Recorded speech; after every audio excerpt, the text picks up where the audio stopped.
जय आदिवासी जय जवाहर। मी दत्ताभाऊ सुरोशे आपल्याला एक नम्र आवाहन करत आहे मित्रांनो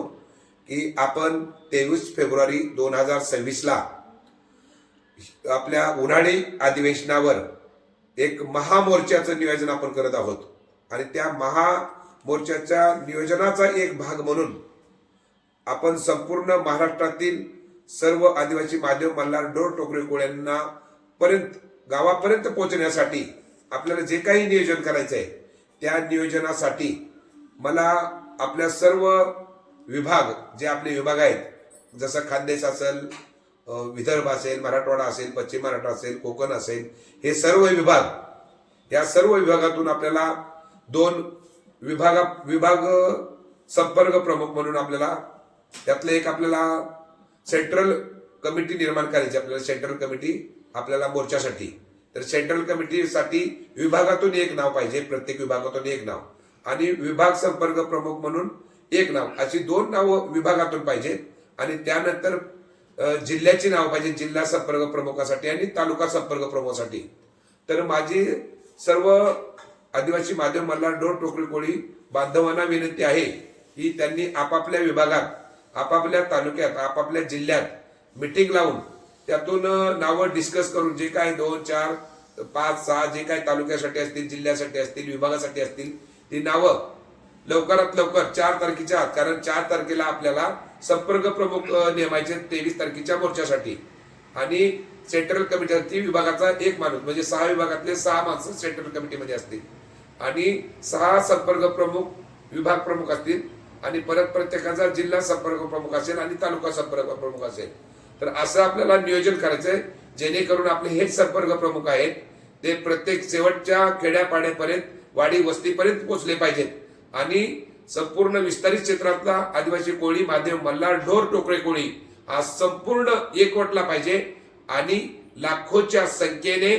सर्वजण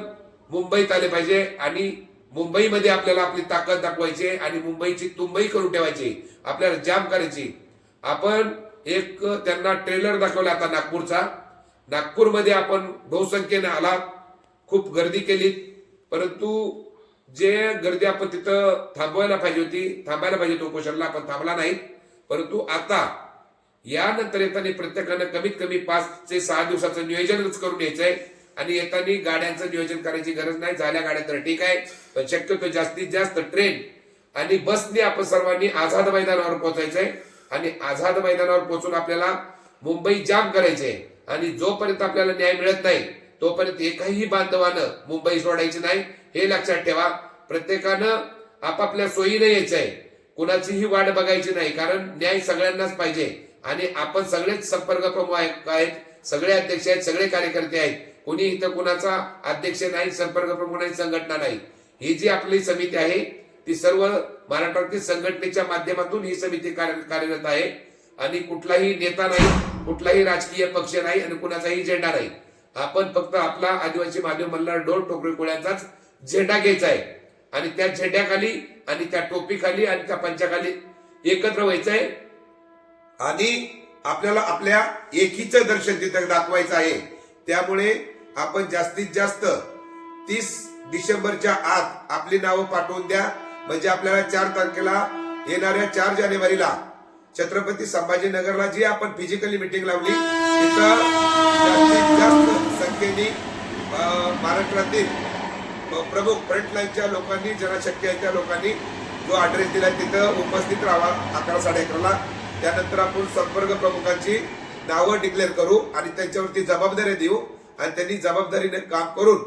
जास्तीत जास्त लोकांना मुंबईला घेऊन यायचंय आणि आपलं हे आंदोलन यशस्वी करायचंय। मित्रांनो, बरीच उदाहरणं आहेत की एकीच्या ताकदीवर प्रत्येक जण आपापल्या जमातीला न्याय मिळवून देत आहे। तर आपण पण सर्वांनी मिळून एकीची ताकद दाखवून एवढ्या वर्षाचा जो रेंगाळत आलेला प्रश्न आहे, जवळजवळ मला वाटतं आपण भारत देश स्वतंत्र होऊन 1947 झाला, 78 वर्ष झालेत आणि क्षेत्रबंधनाचा विषय आला तरी पण तो 50 वर्ष झालेत। तर आपली एकी नसल्यामुळे आपल्याला न्याय मिळत नाही। तर आपण सर्वांनी एकी करून आणि एकीचं दर्शन दाखवून आपल्या हक्काचा न्याय, आपल्या हक्काचं आरक्षण आपल्याला मिळवायचंय। त्यासाठी सर्वांनी जास्तीत जास्त संख्येने मुंबईला यावा आणि 4 जानेवारीच्या नियोजनासाठी सुद्धा छत्रपती संभाजीनगरला जास्तीत जास्त संख्येने आपण याल ही एक नम्र विनंती आशा बाळगतो. जय आदिवासी, जय जोहार, जय शेवा.